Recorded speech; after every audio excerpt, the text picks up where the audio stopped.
오늘 말씀은 시편 14편입니다. 시편 14편과 함께 시편 53편을 읽었습니다. 읽어보시니까 어떠신가요? 사실 이 두 개의 시편은 같은 시편입니다. 다만 원문으로 읽었을 때는 약간의 차이가 있습니다. 물론 번역도 약간의 차이는 있게 됩니다. 같은 뜻인데 약간의 표현법이 다른 것이라면 이것을 굳이 다른 시라고 보기는 어려울 것 같습니다. 그런데 14편과 53편의 원문으로 봤을 때 가장 큰 차이점은 하나님을 부르는 호칭이 14편은 주로 야훼를 부르고 있습니다. 시편 53편은 엘로힘이라고 부르고 있습니다. 번역을 두고 보았을 때 우리가 개역개정에서 하나님이라고 번역해 놓은 14편 1절은 엘로힘이 되는 것이고 2절에 있는 것처럼 여호와라고 번역해 놓은 것 4절이나 6절, 7절에 여호와라고 번역하는 것은 다 야훼를 이야기합니다. 원문에는 예호바라고 적혀 있습니다. 하나님이라고 번역해 놓은 1절과 2절, 5절 같은 경우에는 하나님이라고 중간중간 들어가 있는 것이 바로 엘로힘이 됩니다. 일반 성도들이 보기에는 굉장히 머리가 복잡합니다. 하나님께서 모세에게 나타나셔서 제일 처음 자신의 이름을 드러내신 것은 하나님이라는 이름보다도 스스로 있는 자라는 예호바, 야훼라는 이름이었습니다. 이스라엘 역사의 태동을 알리는 것이 되었고 성경에서는 여호와라는 이름으로서 번역이 되고 있습니다. 그들이 출애굽을 해서 가나안 땅을 들어갈 때 이 가나안 땅은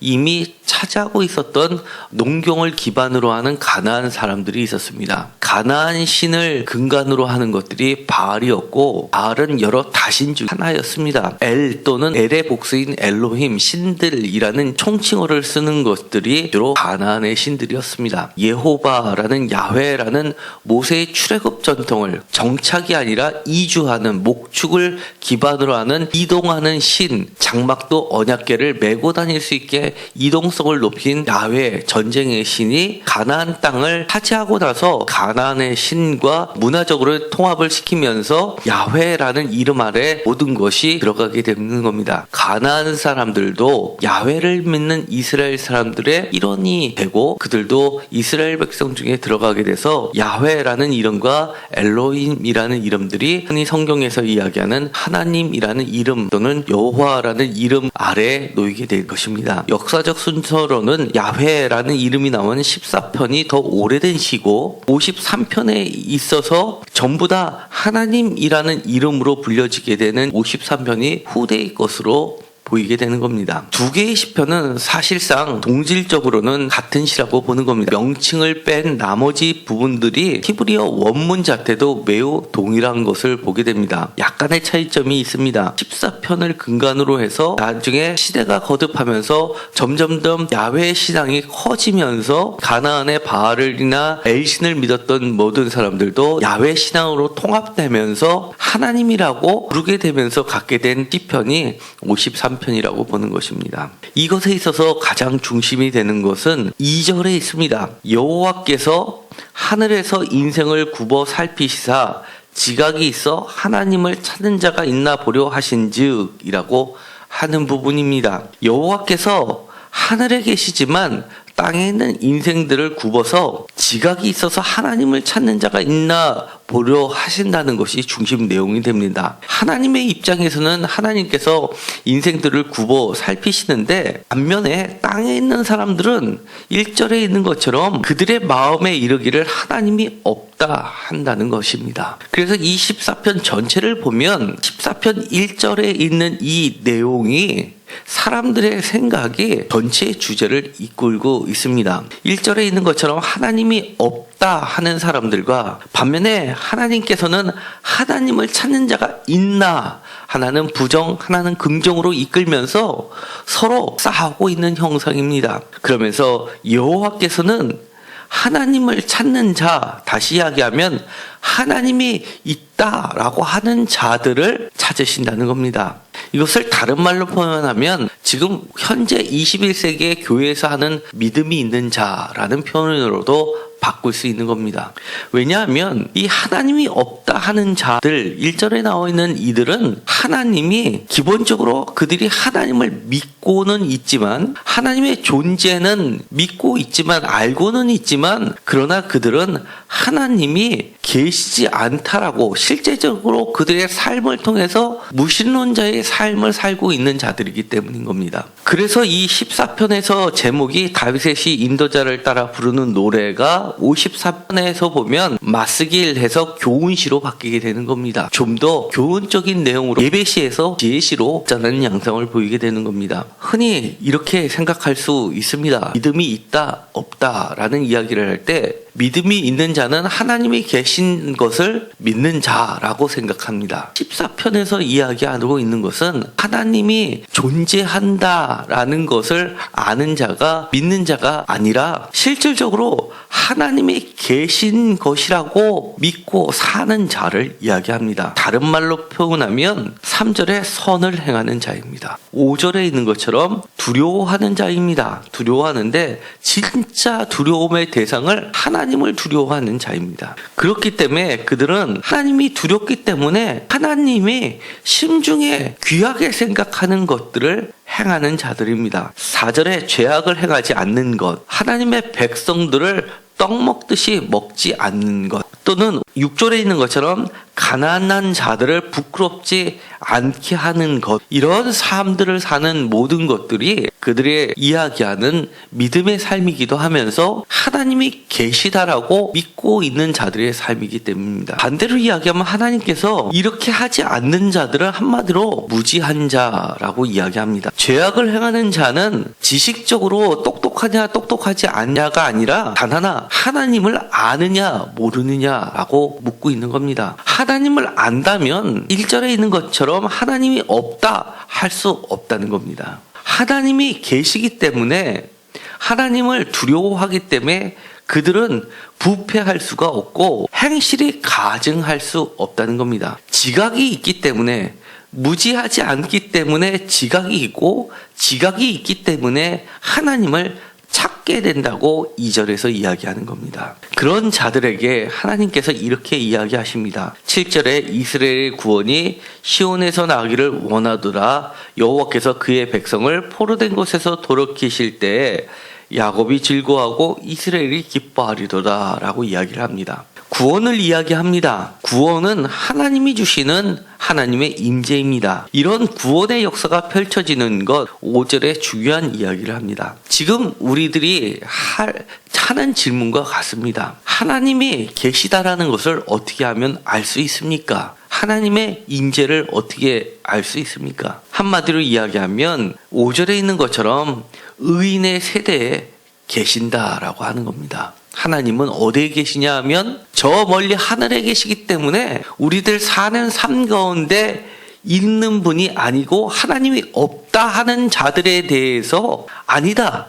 너희들이 밟고 있는 이 땅에 그 땅에 가난한 자들도 있고 불쌍한 자들도 있고 그럼에도 불구하고 의인의 세대 가운데 하나님이 계시다고 이야기를 하는 겁니다. 많은 사람들이 이야기합니다. 이렇게 세상이 불완전하고 불의하고 가난한 자들이 있고 억울한 자들이 있는데 어떻게 하나님이 계시냐라고 하는 자들이 있습니다. 여기는 아니다. 왜냐하면 하나님이 계신 곳은 천국인데 이곳은 천국의 모습과 너무나 다르다고 생각하는 겁니다. 14절에 다시 한번 14편은 이렇게 이야기합니다. 하나님은 계신다는 겁니다. 계시는데 어디 가운데 있냐면 의인의 세대 가운데 있다는 겁니다. 그러면 결론적으로 말씀을 드립니다. 의인의 세대가 어디입니까? 바로 나입니다. 하나님을 믿고 예수 그리스도를 믿는 여러분 성도님들이 의인의 세대라는 겁니다. 우리들이 생각할 때 나는 의인이 아닌데 라고 생각하시는 분 계실 겁니다. 그러나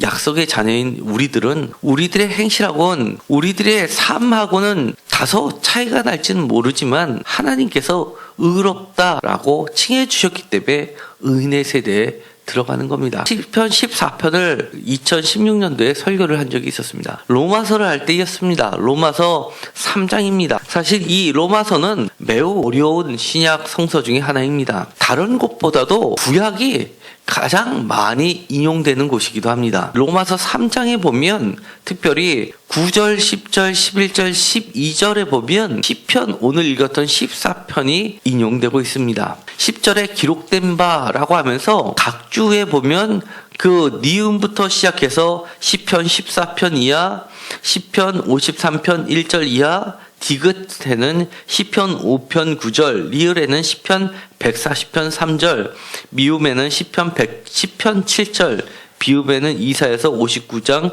7절, 시옷에는 시편 36편 1편처럼 매우 짧은 절수에도 이렇게 많은 구약의 성구들이 들어가 있습니다. 그 중에서 중요한 이야기 11절에 깨닫는 자도 없고 하나님을 찾는 자도 없고 다 치우쳐 함께 무익하게 되고 선을 행하는 자는 없나니 하나도 없도다 라고 했던 이 부분이 지금 우리가 읽었던 시편 14편에 해당하는 말씀입니다. 이것이 나오게 된 배경 3장 1절에 보면 유대인의 나음이 무엇이냐라고 이야기를 하면서 유대인의 나음이 이방인보다 나음이 바로 하나님의 말씀을 맡은 자라는 것으로서 나타내고 있습니다. 그러면서 전체적으로 이 로마서는 그 다음에 특별히 3장 19절 이하에는 율법과 복음을 비교하면서 하나님의 의가 이 예수 그리스도를 믿음으로 말미암아 나타났다라고 이야기하면서 복음을 선포합니다.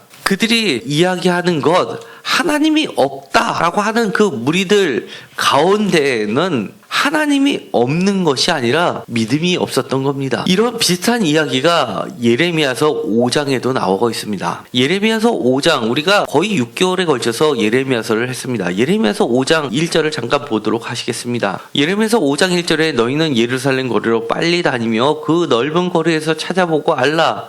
너희가 만일 정의를 행하며 진리를 구하는 자를 한 사람이라도 찾으면 내가 이 성을 용서하리라. 2절 그들이 여호와께서 살아계심을 두고 맹세할지라도 실상은 거짓 맹세니라. 3절 여호와여 주의 눈이 진리를 찾지 아니하시나이까. 주께서 그들을 치셨을지라도 그들이 아픈 줄을 알지 못하였고 그들을 멸하실지라도 그들이 징계를 받지 아니하고 그들의 얼굴을 바위보다 굳게 하여 돌아오기를 싫어하므로 라고 이야기를 합니다. 중요한 말을 4절에 이야기합니다. 여호와의 길 자기 하나님의 법을 알지 못하니 라고 이야기합니다. 결국 안다 모른다 라는 것은 하나님을 아느냐 모르느냐 여호와의 길을 아느냐 모르느냐 더 나아가서 같은 표현이지만 5절에 하나님의 법을 안다 모르느냐로 나가게 됩니다. 하나님이 계시냐 안 계시냐 이 안다 모른다 또는 깨닫느냐 아니냐의 문제는 결국 하나님의 존재로 귀결되고 있는 겁니다. 다시 이야기하면 우리들의 믿음이 무엇이냐라고 했을 때 살아있는 믿음이 무엇이냐라고 했을 때 그것은 바로 하나님의 존재를 드러내는 열쇠입니다. 우리가 하나님이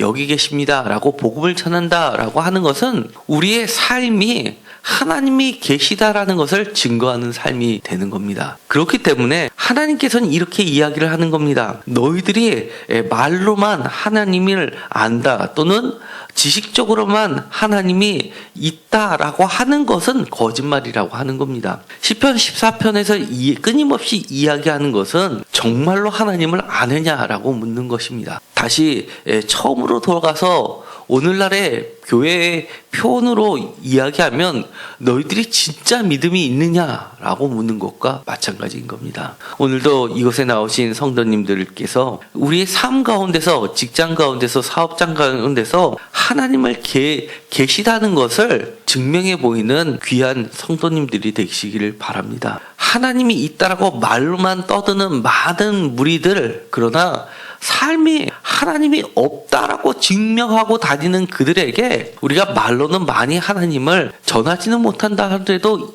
우리들의 삶을 통해서 저 사람을 보면 정말 하나님이 계신 게 맞아 라고 할 수 있게 되기를 간절히 소망합니다. 그런 사람들을 하나님께서는 하늘에서 인생을 굽어 살피사 지각이 있어 하나님을 찾는 자가 있나 보려 하신다고 하셨습니다. 우리가 하나님을 찾는 것이 아니라 하나님이 우리를 먼저 찾으신다는 겁니다. 우리가 이미 읽었지만 예레미야서 5장에 보면 하나님을 찾는 자가 한 명이라도 있으면 예루살렘을 멸망시키지 않고 구원해 주겠다라고까지도 공언을 하고 계시는 겁니다. 내 자신이 하나님을 찾는 자로 하나님으로부터 인정을 받았으면 좋겠습니다. 예레미야서 2장에 보면 입에 담기 어려운 말이 있습니다. 2장 6절에 보면 애굽 땅에서 인도하여 내신 과거의 사건을 들춰내면서 하는 말이 있습니다. 그곳에 사람이 거주하지 아니하는 땅을 우리가 통과하게 하시던 여호와께서 어디 계시냐 하고 말하지 아니하였도다 라고 이야기를 합니다. 이 말은 8절에 보면 명확하게 알 수 있습니다. 제사장들은 여호와께서 어디 계시냐 말하지 아니하였으며 율법을 다루는 자들은 나를 알지 못하며 관리들도 나에게 반역하며 선지자들은 바알의 이름으로 예언하고 무익한 것을 따랐느니라 라고 하면서 하나님께서 그의 지배계층을 향해서 심판을 선언하시는 말이 있습니다. 제사장들이 여호와께서 어디 계시냐 말하지 아니하였다는 겁니다. 우리가 지금까지 시편 14편과 53편과 예레미야서 5장에 연속해서 이야기하고 로마서에서도 이야기하고 있는 겁니다. 여호와께서 어디 계시냐 말하지 아니하였다라는 이 말이 무엇입니까? 여호와께서 어디 계시냐라고 여호와를 찾게끔 만들지 않았다는 겁니다. 제사장이 어떻게 그럴 수가 있겠습니까? 사실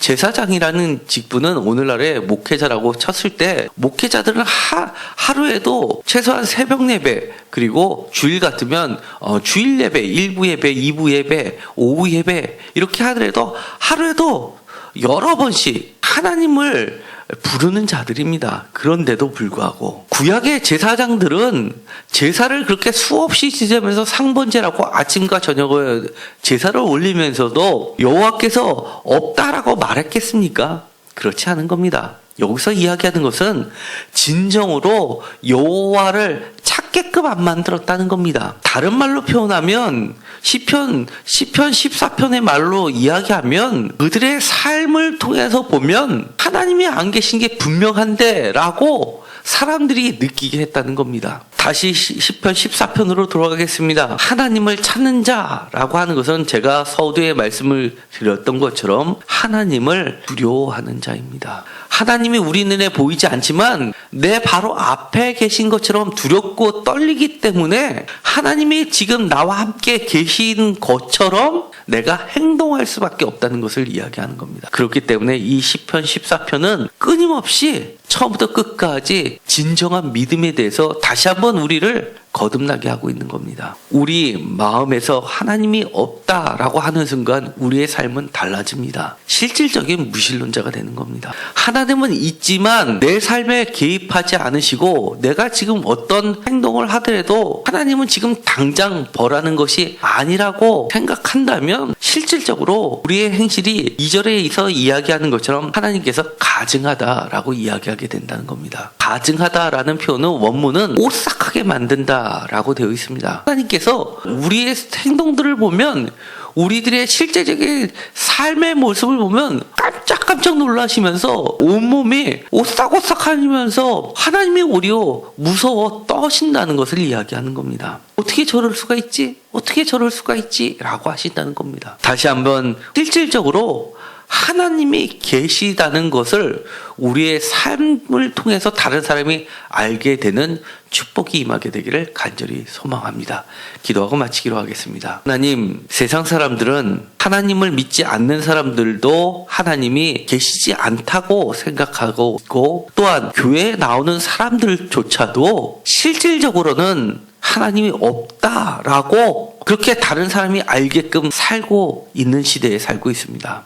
그러나 하나님께서는 우리에게 진짜 믿음이 있는 사람을 지금도 찾고 계신다고 이야기를 합니다. 심지어 예레미야를 통해서는 그런 사람을 한 명이라도 찾으면 예루살렘을 멸망시키지 않겠다라고 이야기합니다. 하나님의 심판은 날마다 하나님의 이름을 이야기하는 그리고 날마다 예배를 드리는 제사장들조차도 하나님을 찾게끔 또는 하나님을 두려워하게끔 만들지 않는다고 하나님이 한탄하고 계십니다. 다른 사람들이 우리의 삶을 보면서 저 사람을 보면 정말 하나님이 계신 게 맞아 아는 삶을 살게 하여 주옵소서. 우리의 삶을 통해서 진정한 믿음이 그리고 진정한 하나님의 계심이 하나님의 인자하심이 나타나게 하여 주옵소서.